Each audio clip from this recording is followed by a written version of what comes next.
What's up, Raider Nation? Welcome to the True Raider Podcast. Man, I have been wanting to go live to talk about this, but man, my life has been crazy, and so I'm just going to jump on real quick, make a quick video for you guys. Now, there is some speculation, and it's really fueled by Hondo Carpenter, right? And, you know, we got to kind of take what Hondo Carpenter says sometimes with a grain of salt. There has been a lot of information that he puts out that, you know, does come to fruition, and then there are some things that he just says that are kind of out there, right? But Hondo Carpenter reported that the Raiders are the front runner if a trade does go down with Trey Hendrickson from the Bengals, right? And if you don't know who Trey Hendrickson is, he's 30 years old. He's a defensive end. The last 2 seasons, he had 17 and a half sacks. The dude is just the league leader in sacks for the last couple of years, right? And the reason why Malcolm Koonce's picture is up here is because the speculation on the trade at first, I think it was Diana Rossini who reported it, that the Bengals were looking for a first-round pick and a young player. Now, the thing is, nobody's going to give them a first-round pick, right? The Bengals are not going to get a first-round pick for Trey Hendrickson, and not because he's not good. It's because he's 30 years old, right? And at that point, I mean, you know, edge rushers sometimes can go into mid-30s and things like that, but the dude's probably only going to be in the league for a handful of years, right? And so why are you going to give up a first-round pick for somebody that's not going to really be around that long, right? And so I really doubt that the Bengals are going to get a first-round pick, especially because, you know, Trey Hendrickson's on a holdout right now. He's not getting the deal done that he wants, and basically his value is dropping just because of that, right? So what is it going to take to actually get Trey Hendrickson? Well, Hondo Carpenter said probably a third-round pick. Now, I don't really believe that just a third-round pick would do the deal, right? I don't think that they're just going to go ahead and dump him off for a third-round pick. It would have already happened, right? I guarantee that somebody has called them and said, hey, we'll give you a third, right? I think it's going to take more than that. And, you know, there's a couple of aspects to this, because whoever takes on Trey Hendrickson, not only do you have to trade away draft capital, but I believe a player will have to be involved, a young player. And then on top of that, you got to pay the guy. And the dude is probably going to be somewhere between $30 and $34 million a year. He's not going to be cheap, but I do believe that it would be worth it to pick up this guy for the Raiders. Now, the reason I have Malcolm Koonce up there is because if I look at our roster and I look at who are our young players that the Bengals would want, that we'd be willing to let go of, right? Because right now, you could speculate Tyree Wilson could be worth giving up, but Tyree Wilson is starting to really show a whole lot of promise, right? He was the number 7 overall pick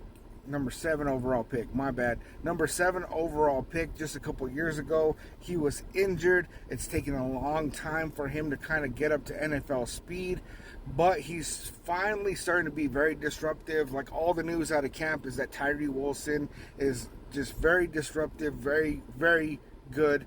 And in the preseason, we saw him get a lot of good reps. Now, he wasn't getting any sacks, but he is showing to be quite the worthy player, especially when he's playing defensive tackle instead of on the edge, right? And so if we were to be able to move Tyree Wilson to play on the inside a little bit more, and then have somebody like a Trey Hendrickson there on the outside, all of a sudden our defensive line looks a whole lot better now that we don't have Christian Wilkins, right? Now, part of this is that people are like, well, why would you give up Malcolm Koonce? Malcolm Koonce really had this huge flash 2 years ago, and then he didn't play last year because of injury and blah, blah, blah.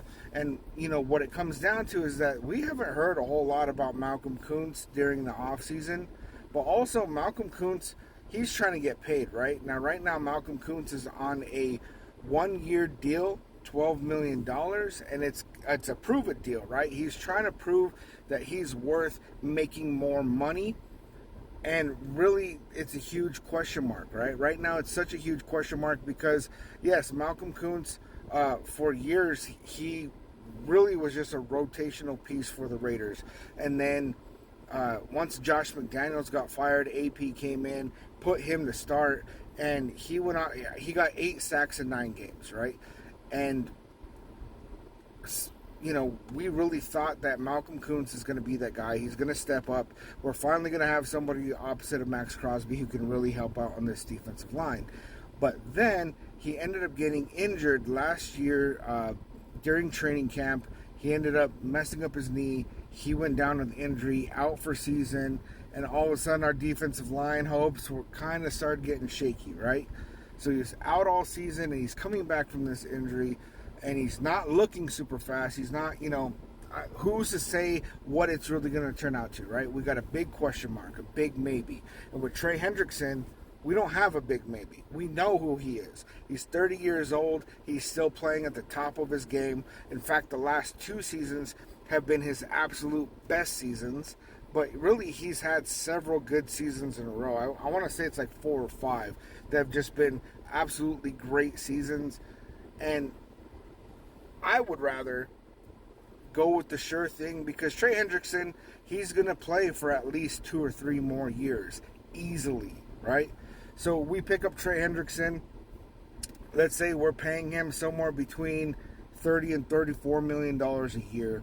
A 3-year deal. Maybe if it's even, I want to say 2 years guaranteed.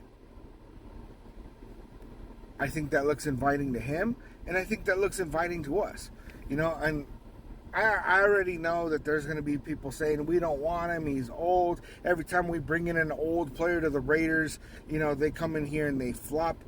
I don't think this would be the case, man, because you put somebody who's been getting 17 sacks a year opposite of Max Crosby, everybody's going to eat.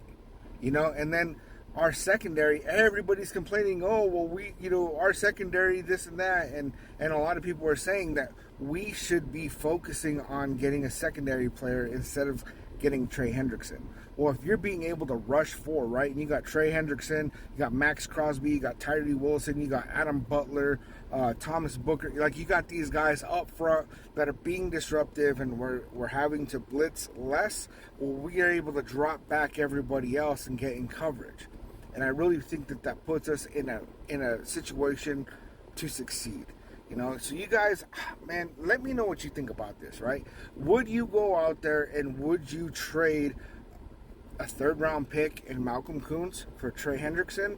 Or would you even be willing to give up something higher, right? Like, let's say if we went with because he's not going to get a 1st-round pick, right? So let's say it's a 2nd-round pick. If we went with a 2nd-round pick, I want to hold on to Malcolm Koonce. I would rather have Malcolm Koonce rotate in and out, give Trey Hendrickson a breather, especially because he's 30 and he probably needs a little bit of breathers, unlike Max Crosby, right? But if we're going to give up a 2nd-round pick, I don't want to give up a player. I would rather give up a 3rd in Malcolm Koonce than a 2nd-round pick because I really like what this regime's doing with our draft picks. Holding on that 1st and 2nd pick, I think that's very, very important for the longevity of this roster. But I would give up a 3rd in Malcolm Koonce for sure. You guys let me know down in the comments. Like always, I love you, nation. I'll catch you on the next one.